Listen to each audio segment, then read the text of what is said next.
अस्सलाम वालेकुम, मैं हूं मरियम खान और मेरे साथ मौजूद हैं मुबश्शिर लुकमान साहब। अस्सलाम वालेकुम सर, वालेकुम। क्या हाल है आपका?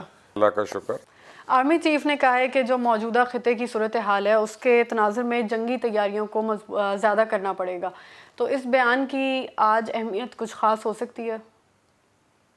नहीं, मेरा ख्याल है कि हमें बहुत एक सीरियस एक थ्रेट है इंडिया की तरफ से।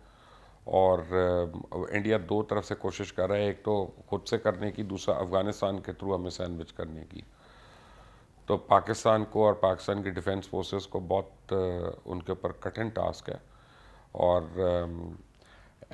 इस वक्त आर्मी चीफ का जो बयान है वो इंतहाई डीप है और मीनिंगफुल है, और कौम को समझना चाहिए इसको कि हमें क्या क्या ख़तरात हैं, और हमें आपस के झगड़े ख़त्म करके हमें इस मुल्क की बेहतरी के लिए फ़ोकस होना पड़ेगा।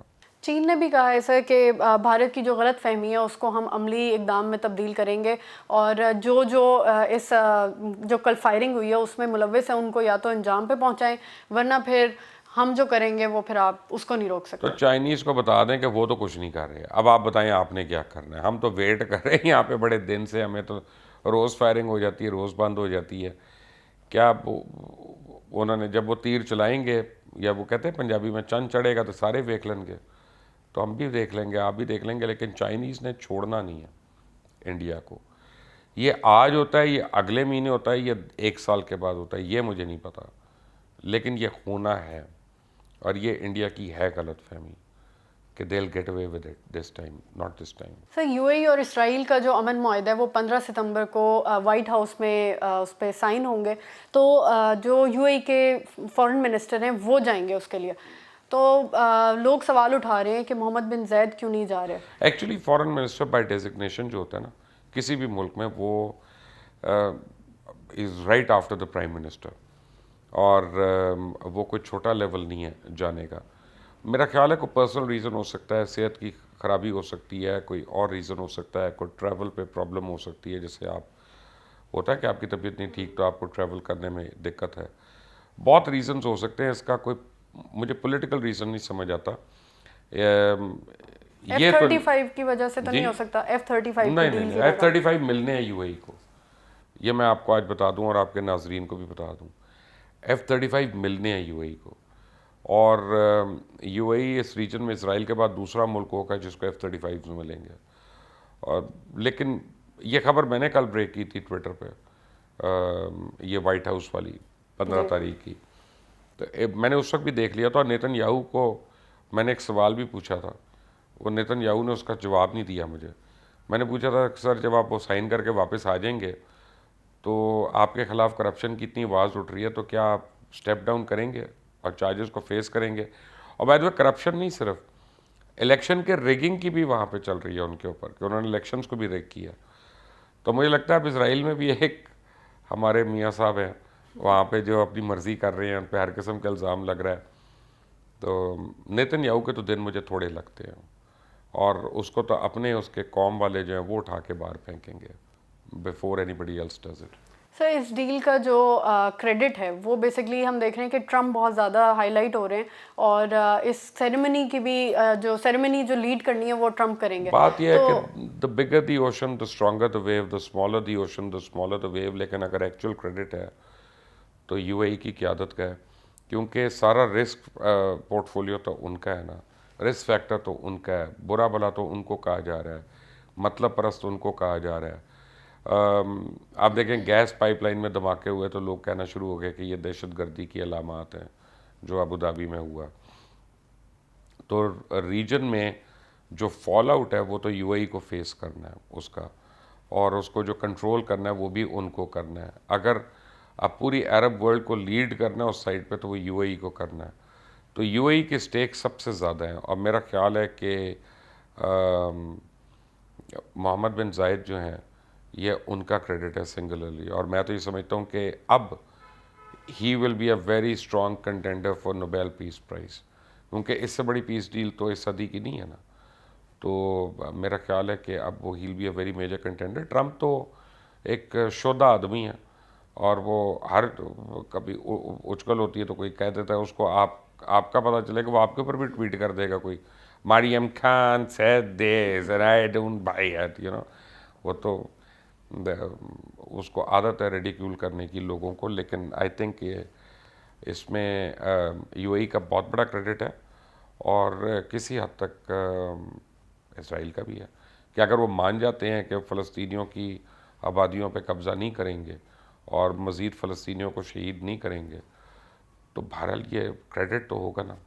सर लेकिन आपने नोबेल पीस प्राइज़ की बात की है, तो मैं नेक्स्ट वही पूछने लगी थी आपसे कि नॉर्वे के पार्लियामेंटेरियन ने जो है वो ट्रम्प का नाम जो है वो दे दिया है नोबेल प्राइज़ के अच्छा, लिए। ट्रम्प की किससे उसकी अपनी बीवी से तो बनती नहीं है, 10 दफ़ा उसका हाथ पकड़ता है वो हाथ छुड़ा लेती है उसके। वो तो ट्रम्प तो अपने घर में लड़ा हुआ है, ठीक है। उसकी भतीजी कहती है कि ये ड्रामा है, उसके वो एक नेफ्यू ने कहा कि ये फ्रॉड उनके है। एक साबिक लॉयर ने भी कुछ। अब नहीं, ये तो घर वाले कह रहे हैं, अभी तो मैं घर की बात कर रहा हूँ। घर में 2 लोगों की किताबें आ रही हैं उसके ऊपर, उसकी बीवी जो है वो उससे दुखी रहती है।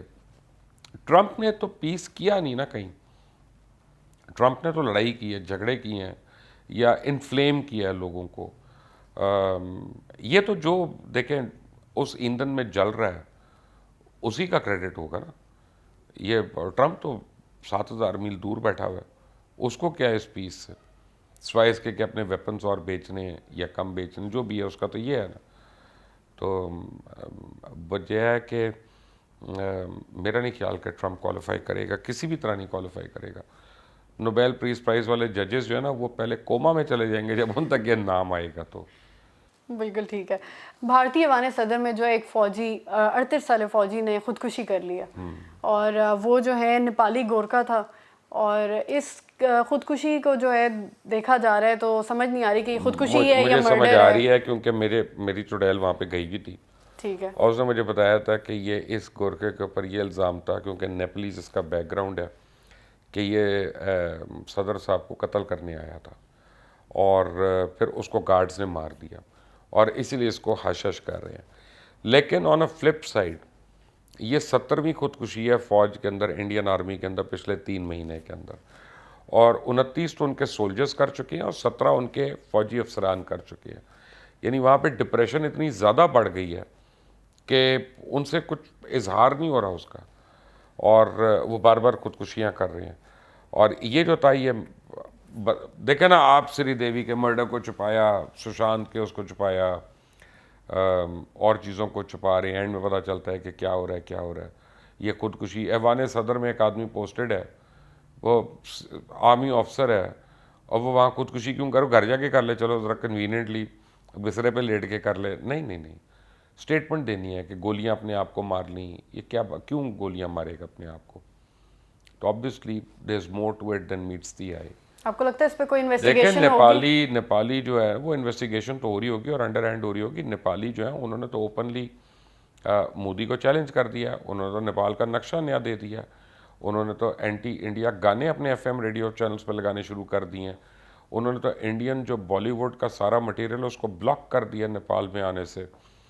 तो नेपाल के अंदर तो बहुत स्ट्रॉन्ग वे। अच्छा, ये नेपाली लोग जो है ना ये बड़े मासूम से, खूबसूरत से और सुलह पसंद लोग हैं। They are very peace loving people. ये लड़ाई करते नहीं हैं, लेकिन अगर आप पीछे ही पड़े रहेंगे तो फिर ये भी नहीं छोड़ेंगे। और यही हो रहा है इनके साथ। आप देखें इंदिरा गांधी को भी सिख बॉडीगार्ड्स ने मारा था, तो इनको ये लगा कि ये इसको मारने आया प्रेसिडेंट को। He was supposedly not suppose to be in the area जहाँ पे वो मिला और अपने वेपन के साथ मिला, तो उन्होंने गोली मार दी उसको। तो भारतीय फौज में तो बहुत ज़्यादा नेपाली पाए जी जाते जी, हैं, तो ये तो नेपाली एक हैं, मुस्लिम हैं, जाट्स हैं, जैन्स हैं, हिंदू हैं। भारतीय फौज को तो सेना को तो प्रॉब्लम ही ये हो रही है कि हिंदुस्तान की सोच जो है उनको अंदर से खोखला कर रही है। उनमें आपस में ही डिवाइड हो जाएगा फौज के अंदर भी, क्योंकि ये हो गया हुआ ना। आप देखें जो पहले 20 लोग मारे गए थे इसलिए ना कि उन्होंने कहा कि हमने इनका इलाज नहीं करना, वो ज़ख्मी थे, वो ज़ख्मों की ताब नहीं लाते हुए मर गए क्योंकि वो नॉन ब्राह्मण थे, डॉक्टर्स ब्राह्मण थे। उन्होंने कहा जी हमारा तो वो भरम भ्रष्ट होता है हाथ लगाने से, तो ये करने से। तो वहाँ तो बहुत हो रहा है, साथ बैठ के खाना नहीं खा रहे। ईरान के सदर ने स्विट्ज़रलैंड के वज़ीर ख़ारजा से मुलाकात की और उन्होंने कहा है कि अमेरिका जो है ईरानी हुकूमत गिराना चाहता था, लेकिन बहुत बुरी तरह से नाकाम हो गया। तो इस बयान की अहमियत क्या बहुत नज़र अहमियत आती है है? और इसमें तो कोई शक नहीं है, लेकिन ईरानी हुकूमत अभी भी कमज़ोर धागे से टंगी हुई है।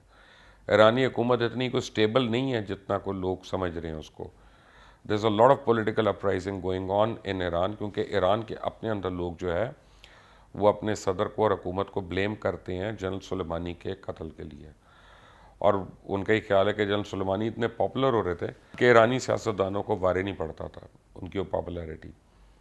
तो ये तो कोशिश की है अमेरिका ने, और सैंक्शंस भी लगाने का तो एक मतलब यही होता है ना कि रिजीम चेंज ओवर हो वटेवर। तो अब जो है वो उनको हो रही हैं प्रॉब्लम्स, लेकिन जैसे जैसे चाइना के साथ डील के सम्राट आना शुरू होंगे तो गवर्नमेंट की पोजीशन बेहतर होना शुरू हो जाएगी, लेकिन अभी तक वो बड़ी एक थिन एज पे चल रही है। सर आपका बहुत बहुत शुक्रिया। व्यूअर्स आपका बहुत शुक्रिया। अगर आपको ये प्रोग्राम पसंद आए तो इस वीडियो को लाइक करें, अपनी राय हमारे साथ कमेंट सेक्शन में शेयर करना मत भूलिएगा। चैनल को सब्सक्राइब करें, बेल आइकन प्रेस करें ताकि हमारी लेटेस्ट वीडियोस आप तक बर वक्त पहुंच सकें। अपना ख्याल रखें। खुदा हाफिज़।